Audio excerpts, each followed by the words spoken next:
ओम नमः शिवाय। हर हर महादेव। आप सभी भक्तजनों का हमारे चैनल पर स्वागत है। आज हम आपके लिए शिव महापुराण में वर्णित एक अत्यंत अद्भुत एवं दिव्य कथा लेकर आए हैं। यह कथा है देवताओं और दानवों के उस महासंग्राम की, जिसमें दानवराज शंखचूड़ का सामना स्वयं महादेव और उनकी शक्तियों से हुआ। यह कथा हमें धर्म, मर्यादा और भगवान की लीलाओं का गहरा ज्ञान देती है। तो चलिए पूरे श्रद्धा भाव के साथ इस दिव्य कथा का श्रवण करते हैं। सनत कुमार जी कहते हैं, हे महर्षि, जब भगवान शिव का संदेश लेकर दूत दानवराज शंखचूड़ के पास पहुंचा और उसने महादेव के निश्चय को विस्तार पूर्वक बताया, तो उसे सुनकर प्रतापी दानवराज शंखचूड़ भी अत्यंत प्रसन्न हुआ और उसने युद्ध को ही स्वीकार किया। फिर वह तुरंत ही अपने मंत्रियों सहित रथ पर सवार हुआ और अपनी विशाल सेना को भगवान शंकर के साथ युद्ध करने का आदेश दे दिया। उधर अखिलेश्वर भगवान शिव ने भी अपनी सेना और समस्त देवताओं के आगे बढ़ने की आज्ञा दी और स्वयं भी लीला करने के लिए युद्ध के लिए तैयार हो गए। शीघ्र ही महासंग्राम आरंभ हो गया। चारों ओर नाना प्रकार के रणवाद बजने लगे और वीरों के कोलाहल से दिशाएं गूंज उठी। उस महायुद्ध में धर्म पूर्वक दोनों सेनाएं एक दूसरे से भिड़ गईं। स्वयं देवराज इंद्र, दानव वृषपर्वा से, सूर्य और विप्रचित्र से और भगवान विष्णु दंभ नामक दैत्य से भीषण संग्राम करने लगे। काल का कालासुर से, अग्नि का गोकर्ण से, कुबेर का कालकेय से, विश्वकर्मा का मैं दानव से और यमराज का संहार नामक असुर से युद्ध होने लगा। इसी प्रकार 12 आदित्य, वसुगण, अश्वनी कुमार 11 महारुद्र तथा नंदीश्वर आदि शिवगण सभी महान असुरों और दानवों से लोहा लेने लगे। एक और भगवान शिव वट वृक्ष के नीचे विराजमान थे, तो दूसरी ओर दानवराज शंखचूड़ भी करोड़ों दानवों के साथ रत्न सिंहासन पर बैठा हुआ था। कुछ काल तक युद्ध चलने के पश्चात महाबली वीरभद्र स्वयं शंखचूड़ से जा भिड़े। दानवराज जिन जिन अस्त्रों का प्रयोग करता, वीरभद्र खेल ही खेल में उन्हें अपने बाणों से काट डालते।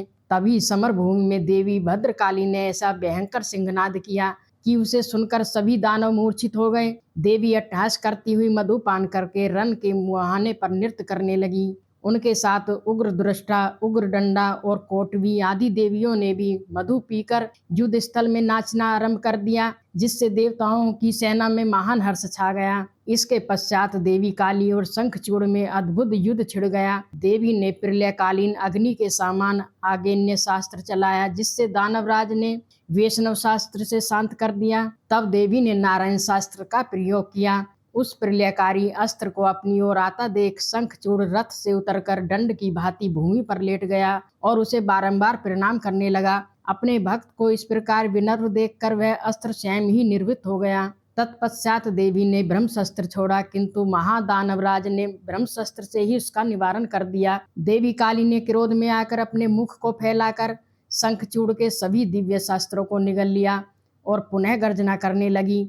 दानवराज की चलाई 100 योजन लंबी शक्ति के भी देवी ने 100 टुकड़े कर दिए। अंत में देवी ने उस पर मुष्टि प्रहार किया, जिससे वह क्षण भर के लिए मूर्छित हो गया। चेतना लौटने पर उस प्रतापी दानव ने मार्त बुद्धि होने के कारण देवी के साथ बाहु युद्ध नहीं किया। वह देवी को प्रणाम करके अपने विमान पर जा बैठा। तभी एक आकाशवाणी हुई, हे ईश्वरी, इस दानवराज शंखचूड़ को मारने का विचार मत करो, क्योंकि यह तुम्हारे लिए अवध्य है, ऐसा निश्चय समझो। यह आकाशवाणी सुनकर देवी भद्रकाली बहुत से दानवों का रक्तपान करके भगवान शिव के पास चली गई और उन्हें सारा वृत्तांत कह सुनाया। परमेश्वर शिव यह सुनकर मुस्कुराए और अपने गणों वीरभद्र, भैरव तथा क्षेत्रपालों के साथ स्वयं महावृष नंदी पर सवार होकर रणभूमि की ओर चल पड़े। रणभूमि में मूर्तिमान काल के सामान दिख रहे भगवान रुद्र को देखकर शंखचूड़ विमान से उतरा और भक्ति पूर्वक उन्हें दंडवत प्रणाम किया। प्रणाम करने के पश्चात वह पुनः कवच धारण करके युद्ध के लिए तैयार हो गया। भगवान शिव और शंखचूड़ का वह महायुद्ध सैकड़ों वर्षों तक चलता रहा।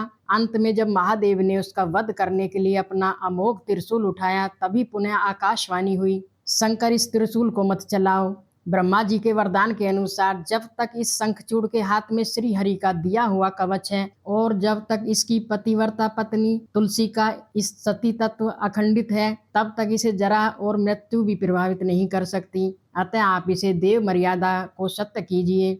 उस आकाशवाणी को सुनकर भगवान शिव ने तथास्तु कहा और इस कार्य के लिए भगवान विष्णु को प्रेरित किया। तब माया वियोग में श्रेष्ठ भगवान विष्णु ने एक वृद्ध ब्राह्मण का वेश धारण किया और शंखचूड़ के पास जाकर याचक के रूप में उससे उसका श्री हरि कवच मांग लिया। ब्राह्मण भक्त और सत्यवादी शंखचूड़ ने अपने प्राणों के समान प्रिय वह दिव्य कवच तुरंत दान कर दिया। इसके बाद श्री हरि ने शंखचूड़ का रूप धारण किया और उसकी पत्नी तुलसी के पास जाकर उसके शील का हरण कर लिया।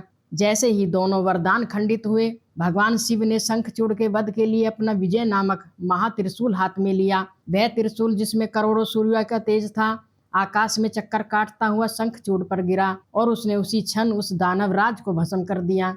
इस प्रकार भगवान शिव की कृपा से दानवराज शंखचूड़ सांप से मुक्त हो गया और उसे अपने पूर्व कृष्ण पार्षद स्वरूप की प्राप्ति हुई। उसकी अस्थियों के शंख जाति का प्रादुर्भाव हुआ। इसलिए शंख का जल भगवान शंकर के अतिरिक्त अन्य सभी देवताओं के लिए परम पवित्र और प्रिय माना जाता है, विशेषकर भगवान श्री हरि और माता लक्ष्मी के लिए। इस प्रकार भगवान शिव की लीला से अधर्म पर धर्म की विजय हुई और तीनों लोकों में पुनः शांति स्थापित हो गई। यह चरित्र आनंद देने वाला, सभी दुखों को हरने वाला, लक्ष्मी प्रदान करने वाला और भक्तों की संपूर्ण मनोकामनाओं को पूर्ण करने वाला है। भगवान शंखचूड़ ने अपनी भक्ति और सत्यनिष्ठा से यह सिद्ध कर दिया है कि ईश्वर के समक्ष शत्रु भी सम्मान का पात्र बन सकता है। जय श्री शंकर। हर हर महादेव। अगर आपको यह दिव्य प्रस्तुति पसंद आई हो तो कृपया करके चैनल को सब्सक्राइब करें, इस वीडियो को लाइक करें और अधिक से अधिक भक्तों के साथ इसे शेयर करें ताकि सभी इस पुण्य का कथा का लाभ उठा सके। धन्यवाद। ओम नमः शिवाय।